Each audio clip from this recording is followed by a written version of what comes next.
everyone, my name's Laura and I'm the Specky Seamstress. Welcome to today's video where I'm going to talk to you all about two George and Ginger Pattern Company patterns.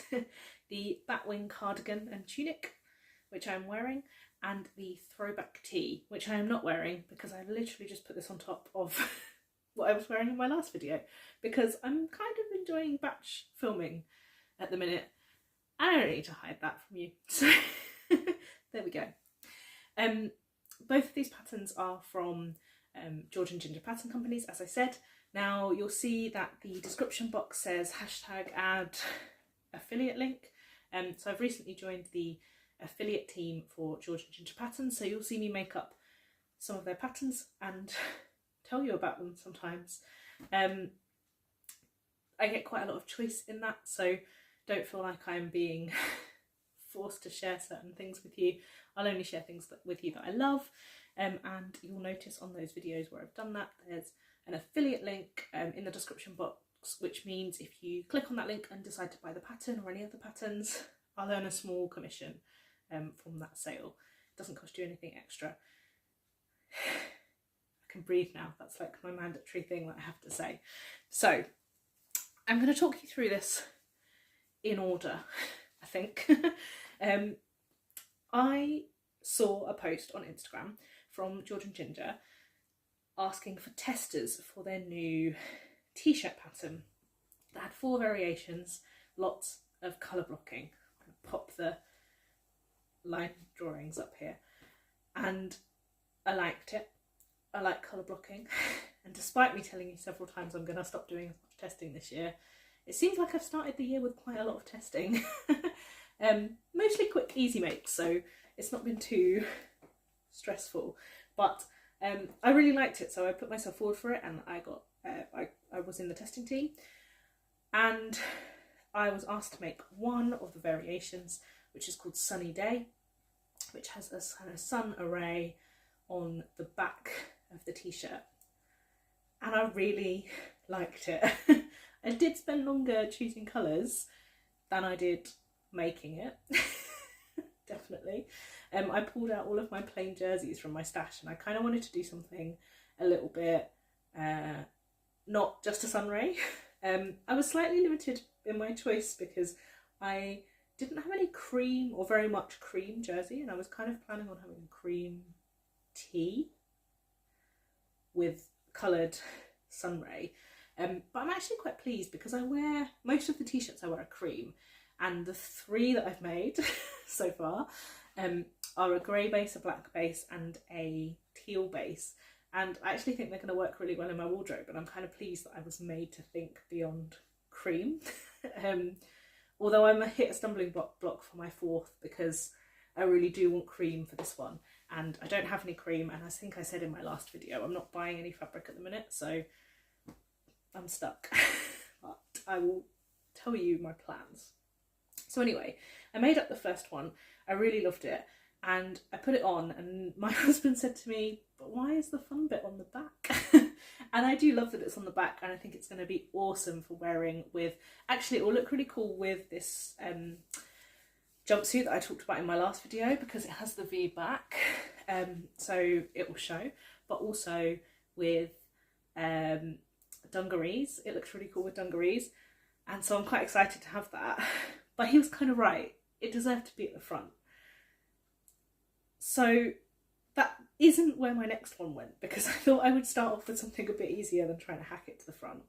So I made another variation in the pattern that's called Rainbow Stripes, and it's got 5 big stripes across the front. And I really love the colours I chose with this. I went for black, and then I went for like yellows and greens and teals and blues, and I think it looks really almost like sport feel, which I really like. And I went for the cream. I like having the contrast neckband as well, like a ringer tee. So yeah, I think that one's going to get more wear with like just a pair of shorts, like I've styled it in the picture, whereas the other 2 I've made I think will get layered up quite a lot with other bits and pieces. Although what's quite good about the design is that it's low enough that you can layer something over it and just get the black and cream. So it kind of feels like I've got 2 makes in one, which is quite helpful. So my third one, I am whizzing through these. Just must be talking really quickly. My third make, I decided to hack the sunburst array onto the front. So the way I did that was I took the pieces for the rainbow stripes variation and I laid them over the top of each other with the seam allowances overlapping. And that created a block of space that the t-shirt block takes up. So you can still use the top and bottom pieces as normal, and then the kind of block in the middle. And then I overlaid the pattern pieces for the sunny day and overlapped them again. And that showed me where I needed to add width and height and remove, like level off where the sunny day top at the back is obviously has the neckline on it, and you don't want that if you're putting it across the front of the t-shirt. Now I did think about putting this at the front at the top, the same as the sunny day on the back, but I tried my t-shirt on back to front, which might not have given me the best idea because it obviously doesn't fit as well. But I decided that it would be better lower down, which is why I kind of took that approach. So I laid the pieces out and altered them a little bit to fit. Now I can show you a bit more in detail in a future video how I did that, but I don't really want to do it today because I think it will be a bit much to share. But yes, so I might actually write a blog post. I'm starting to think some of these variations and hacks I do might be better as a blog post than as a video, because then I can kind of take photos and be a bit more thoughtful about it. But we shall see how it goes, and I'll see if anyone else wants to make the sunny day on the front. And it might be something I talk to Christy at George and Ginger about having as a hack blog somewhere, because yeah, I mean, I love it. I think it's really cool on the front. And what's quite nice is that because the rainbow stripes is already in a nice place vertically, then you don't have to worry about it being too much like on boobs or like at the wrong height, if that makes sense. So yes, I did that, and I decided to go for all like green and teal on the sunburst, and I really love it. I've already worn this quite a lot, and I love it having a teal t-shirt that I can wear underneath things as well, so that it isn't just cream. So like I say, it was quite good that I had to think about what I used.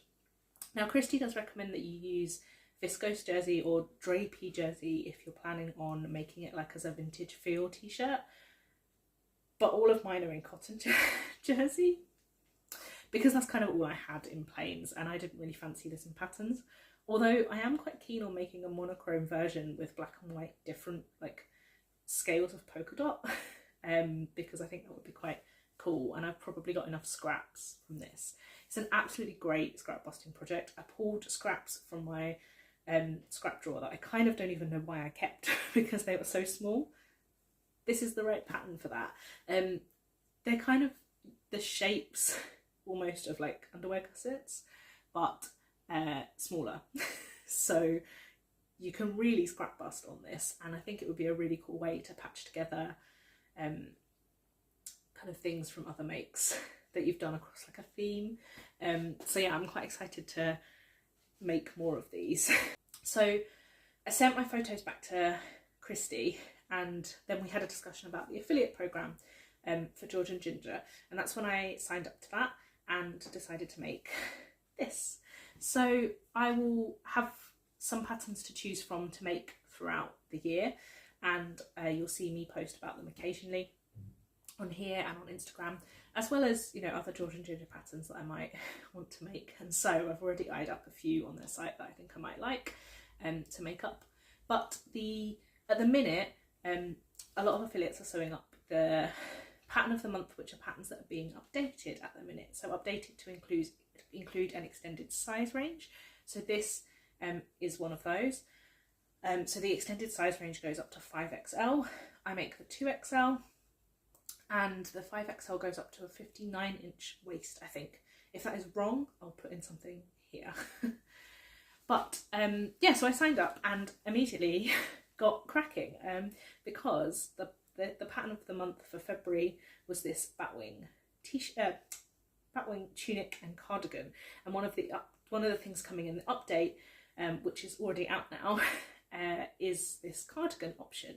So historically it was just a tunic, but now it also has this cardigan option. And bearing in mind I've made a lot of cardigans recently and kind of been in love with them, I thought I would try something different. So I said in my juniper cardigan video that I liked a fitted cardigan and that I owned one cocoon type cardigan that I only wore when I didn't feel very well. I've got a couple more now. I said in my Marlowe sweater video that the big oversized feel wasn't really my style normally, but I was really enjoying that pattern and I'd made a few.